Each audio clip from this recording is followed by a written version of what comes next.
Бул аэровокзалдын проектisi. Азыркы действующий аэровокзалыбыз бизде 74-жылы курулган. Ошондон бери капитальный реконструкция болгон эмес да. Анан 18.000 чарчы метрге көбөйтүп чоңойтуп атабыз. Муну южный направление өзөт. Андан башка мындай крытый стоянкада бар.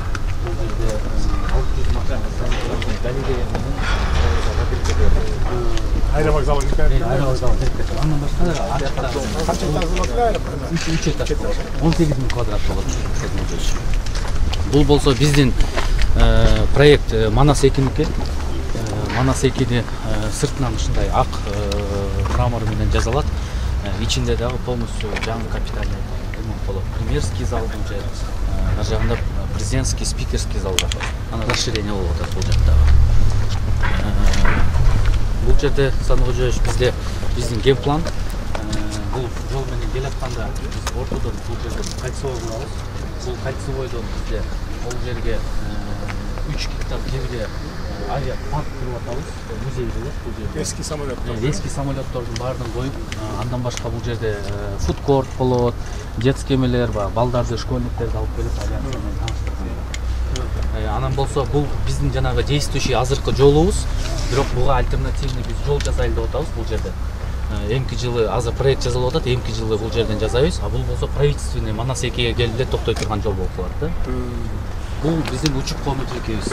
Бул болсо бизде действующий экинчи категориядагы светосигнальный огнилер ушундай болчу. Бизде азыр 3-чү категорияны коюп атабыз, жана туманда, бул жерде могу жашыл менен белгиленген огоньдордун бардыгы жаңы коюла турган огоньдор. Ушундай белгилер мурун жок болчу. Азыр болсо булардын баардыгы дополнительно коюлат.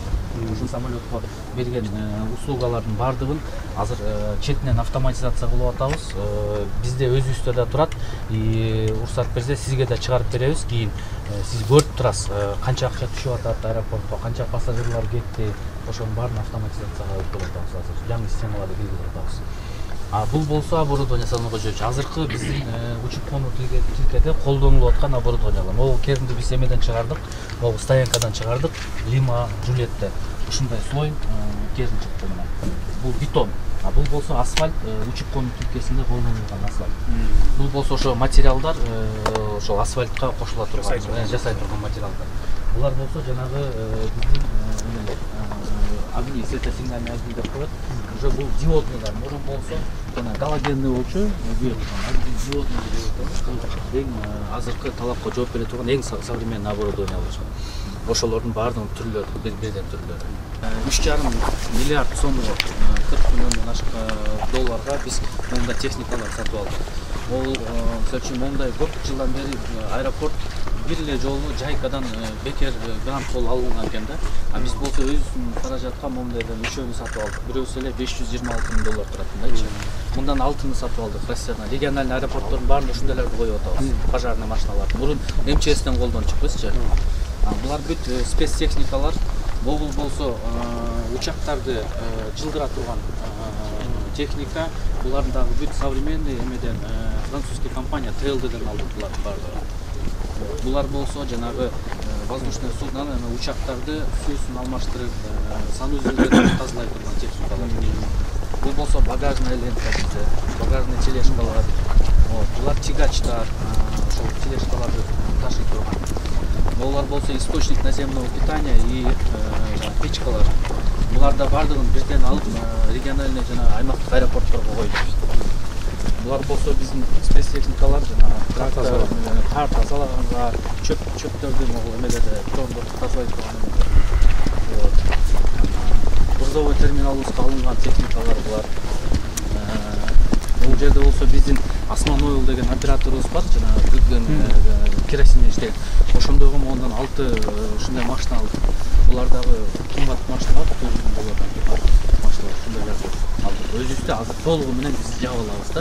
Көп жылдардан бери Сандыкожоевич ушундай техникалар алынган эмес да. Заправканы толук өзүбүз. Беркилер баягы район боюнча чыгып кетти. 20%-не калып төмен. 25. Азыр ошо процедура кылып атабыз, кантип совместный кылганга. Юридический жагын жазып атабыз.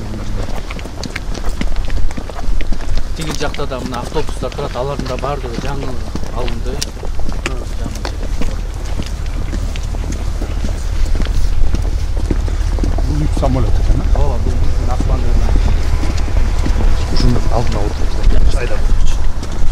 Айда тұрған машина бюроны көрдім.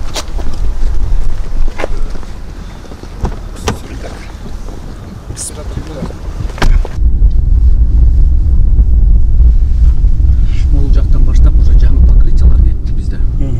2 слой асфальт, 2 осетка ушул жерден баштап уже бүт жаңы биздин азыр келген, учуп келген иностранный компаниялар, бүт пилоттордун баардыгы аябай жакшы отзыв калтырып атат.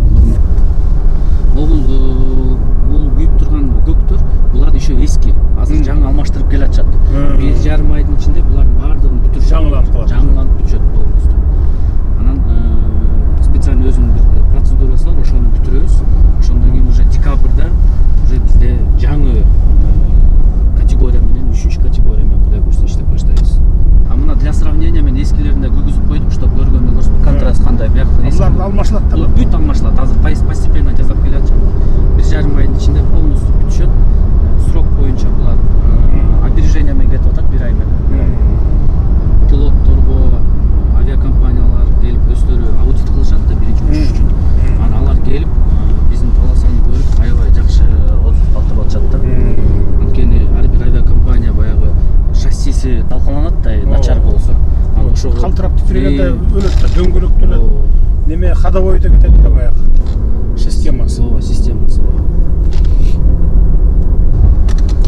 Ушул аз кетип аткан жолубуз до конца наркы жака удлинение болуп атат да. Тиягынан барып аркы башына кошулат. А мунун кошконубуз эмнеси жакшы бизге?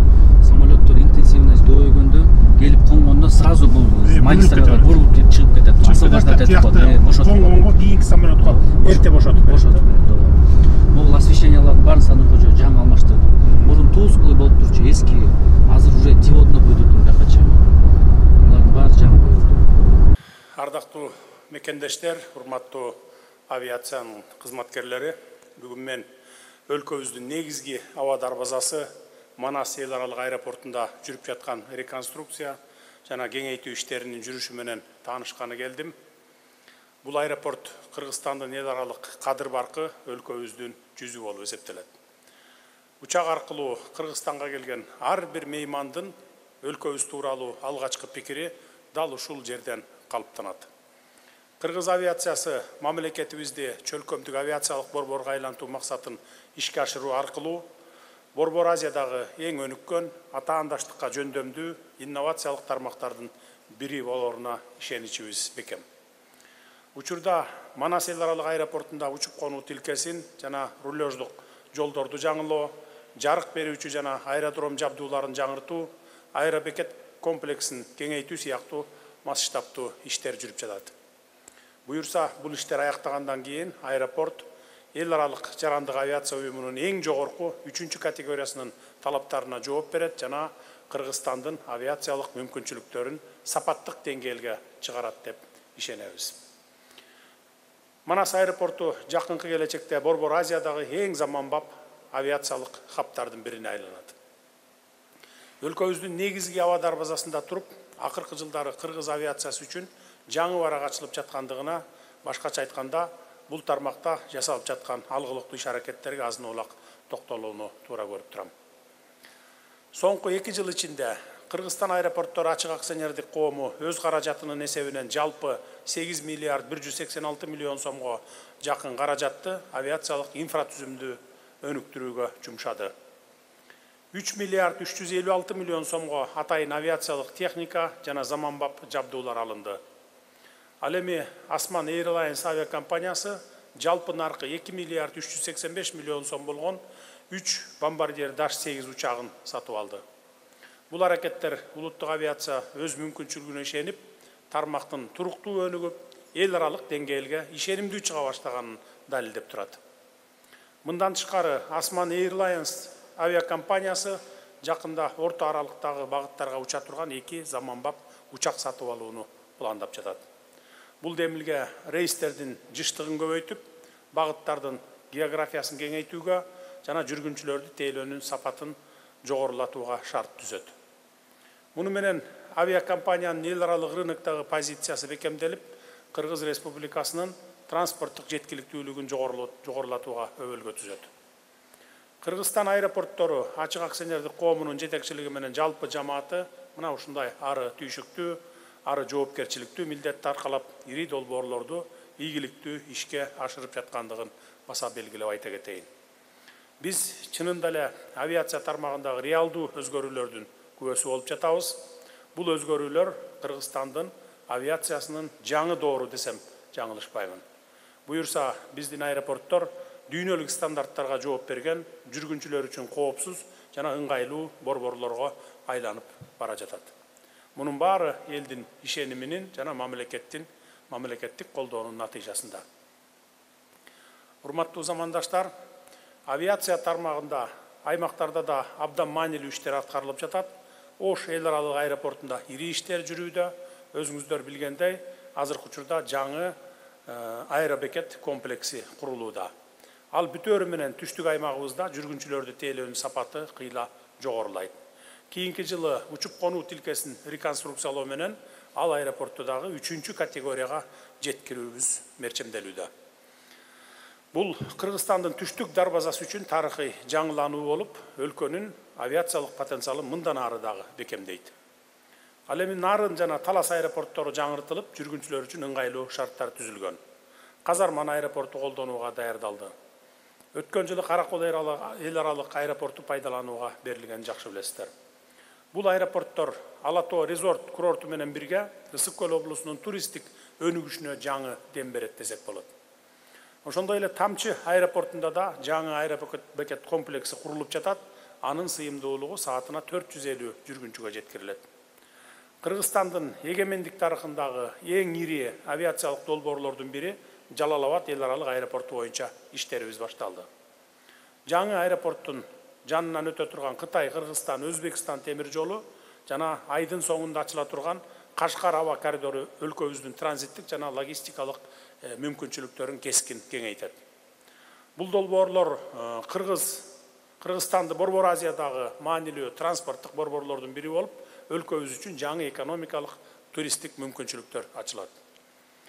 Урматтуу мекендештер, тилекке каршы 2006 жылы Кыргызстан Европа биримдигинин кара тизмесине киргизгенин жакшы билесиздер. Бүгүнкү күндө мына ошонун үстүнөн чечкиндүүлүк менен тиешелүү иштер жүргүзүлүүдө. Өлкөбүздүн авиация тармагы бирдиктүү команда болуп, бул маселени жолго салуу үчүн чындап киришишти. Буга чейин көйгөйдү чечүү көп жылдар бою сөз жүзүндө эле болуп айтылып келген болсо, азыр конкреттүү иштер жүрүп жатат. Кыргыз авиациясынын командасы Европа биримдигинин өкүлдөрү менен жолугушууларды өткөрүп, кара тизмеден чыгуу боюнча акыркы этаптарды ийгиликтүү өткөрүүдө. Мына ушундан улам биздин авиациялык командабыз ишенимдүү, аракетчил жана натыйжага багытталган иш аракеттери менен чыныгы кесипкөйлүктүн жана жогорку жоопкерчиликтин үлгүсүн көрсөтүп жатканын баса белгилеп айта кетейин. Буюрса, жакын арада Европа асман мейкиндиги кыргыз авиакомпаниялары үчүн кайрадан ачылат.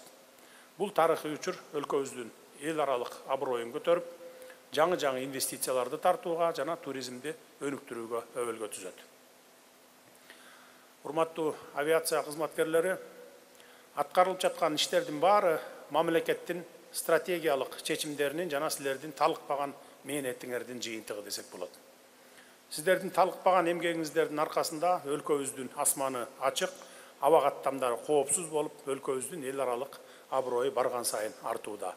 Бул аракеттиңиздерди Кыргызстандын келечегине кошкон салымыңар деп белгилесек болот, баалайбыз. Сиздерге элибиздин атынан терең ыраазычылык билдиремин. Мамлекет бул тармакты колдоону мындан ары дагы уланта бермекчибиз. Учурдан пайдаланып, сиздердеги кечеги 7 октябрда белгиленген жарандык авиация күнү майрамыңыздар менен чын дилимден куттуктаймын. Сиздерге бекем ден соолук, үй бүлөлүк бакубат жашоо жана албан ийгиликтерди каалаймын. Кыргызстандын көк асманы ар дайым ачык болсун. Ийгилик ишиңиздерге.